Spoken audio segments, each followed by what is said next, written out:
కరే లేని ఊరు ఉంటది, కరెంట్ లేని ఊరు ఉంటది, నీళ్లు కూడా లేని ఊరు ఉంటది. కానీ గుడి లేని ఊరిని ఎక్కడన్నా చూశారా?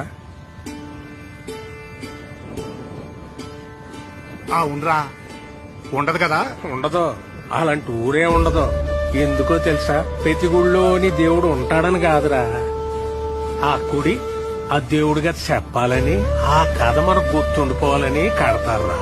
మన రామాలయం సీతను కాపాడుకున్న రాముడు కథ కాదు చెప్పేది.